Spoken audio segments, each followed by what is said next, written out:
Hello, my name is Laura Anderson. I am a math teacher and I'm studying for my master's in mathematics.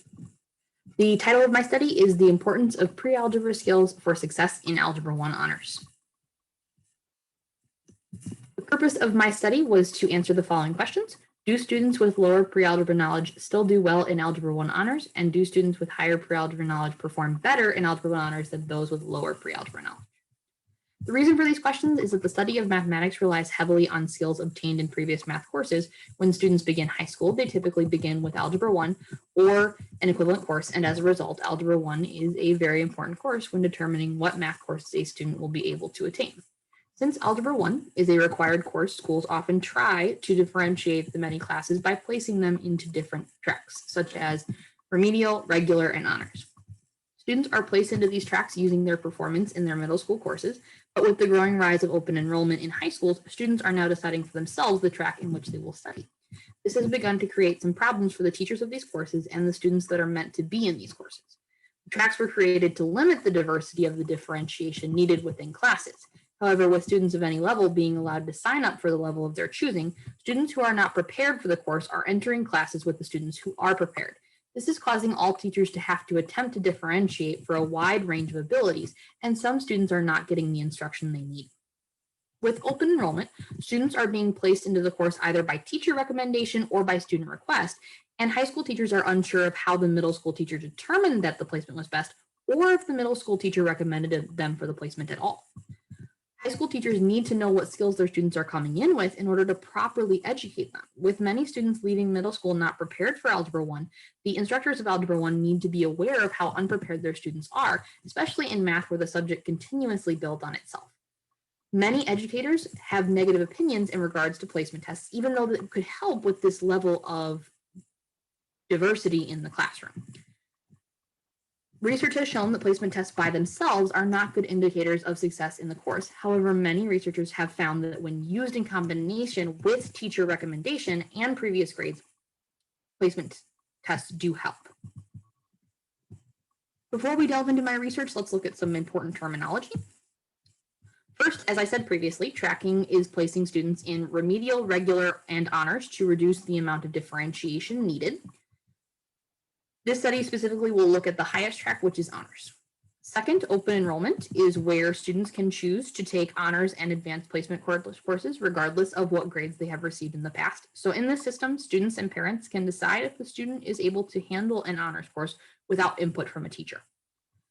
Third, a pre-algebra test was used in the study to determine if it could be used as a placement test, which is an assessment used to evaluate the probability of student success in a course. Lastly, in this study, I will be talking about two types of semester grades, awarded grade and hypothetical grade. In my course, students can complete quiz corrections and a test retake, so their awarded grade included the points they received by completing quiz corrections and a test retake. The hypothetical grade is what they would have received had the test retake and quiz corrections not been allowed. The reason for comparing both types of grades is to make the research useful to a wider audience, and some classes allow quiz corrections and retakes while others do not.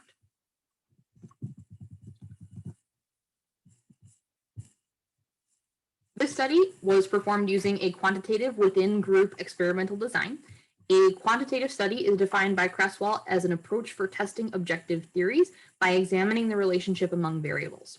The within-group experimental design was chosen because it allows for the study of a single group of participants where all participants undergo the treatment, which is the enrollment in the class.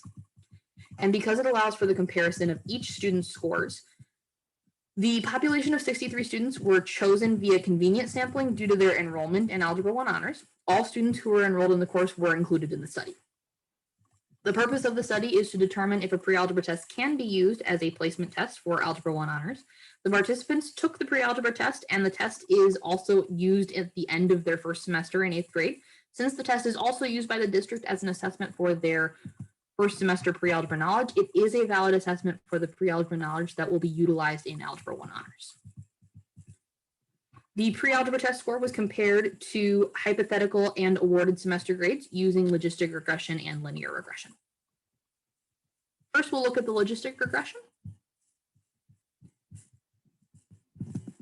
For each type of grade, a 1 was recorded for a successful grade of 69.5% or higher, and a 0 was recorded for a less than a 69.5%. These numbers were chosen because a 69.5% or higher earns the student honors credit, where less than 69.5% is the same credit as if the student would have received in a regular Algebra 1. So C or higher, they get the honors credit. D or lower, they do not. A logistic regression analysis was completed on the pretest and the success data. The analysis included a scatter plot, significance tests on the coefficients, and the calculation of the best pretest score for success in the course. As you can see, the graphs for the hypothetical and awarded grades are significantly different for the lower end of pre-algebra test scores. We can see this where the hypothetical grade has a slower increase at the beginning, whereas the awarded grade is quicker at the beginning than the hypothetical grade was. So continuing with the logistic regression, the following data was calculated using R. The p-values for the beta coefficients are 0.0105 for the awarded grade and 0.00374 for the hypothetical grade. Since both p-values are below 0.05, which was our chosen alpha, the data is statistically significant and the beta value is not 0 from this information. So the data can be used as an indicator of success. If students cannot complete retakes or corrections on assessments, it may be a good idea to look for a higher score on the pre-algebra test. From the data in the study, a pre-algebra test score of 68% predicts a 70% chance of success in Algebra 1 honors when the quiz corrections and test retakes are not allowed. So if the quiz corrections and retakes are allowed, then a pre-algebra test score of 50% predicts a 70% chance of success in Algebra 1 honors. The 70% success probability was chosen as it was the percentage used in other studies that included logistic regression to study placement tests.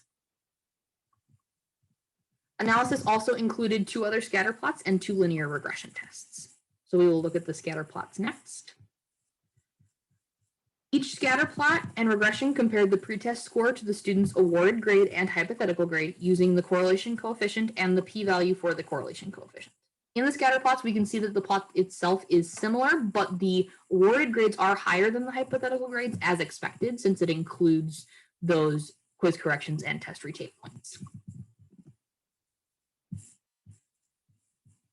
Continuing with the linear regression data, the p-values for the correlation coefficient are 2.122 times 10 to the negative 6 for the awarded grade and 1.568 times 10 to the negative 5th for the hypothetical grade.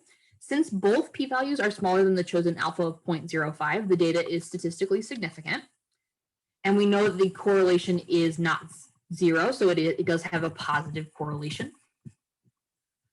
Additionally, the 95% confidence interval for the slope of the awarded grade is 0.3114 to 0.5853. So we are pretty sure that the slope is going to be somewhere in that interval. Then the 95% confidence interval for the slope of the hypothetical grade is between 0.2199 to 0.4474. It is lower than the awarded grade as expected, but again, it does not include 0. So since it does not include 0, we are pretty confident that it is going to be, that we are going to have a positive slope. And so that we know that the higher score on the pre-algebra test does predict a higher grade in Algebra 1 honors.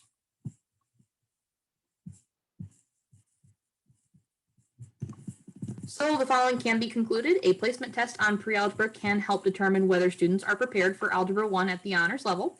Students can still be successful with lower pre-algebra knowledge, but they have a higher probability of achieving a passing grade with the opportunity to complete retakes and quiz corrections. If students cannot complete retakes or corrections on assessments, it may be a good idea to look for a higher score on the pre-algebra test.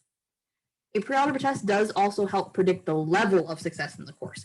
The test should be used as a conversation starter with parents and students that have lower pre-algebra knowledge, and the students themselves should be given the opportunity to improve their grade through quiz corrections and test retakes if that opportunity is there, and encouraged to utilize that opportunity so that they have the opportunity to pass. And not only pass, but be successful to the level at which they want to be successful. Overall, the study showed that pre-algebra knowledge is a significant factor in determining the level of success for students in Algebra 1 honors. Pre-algebra knowledge is a good predictor for the level of success, and very low pre-algebra knowledge should be a deterrent from taking the course. If the score is not too low and the student is willing to put in the effort and time necessary to be successful, students should not be barred from taking the course. In the future, I would like to look at how students that pass only because of the option of test retakes and quiz corrections do in the courses after Algebra 1 honors to see if those quiz corrections and test retakes are benefiting the student in the long run or just allowing them to pass this course and not necessarily do well in the other courses. Thank you for your time. If you have any questions, please come to our Q&A on Saturday, April 10th.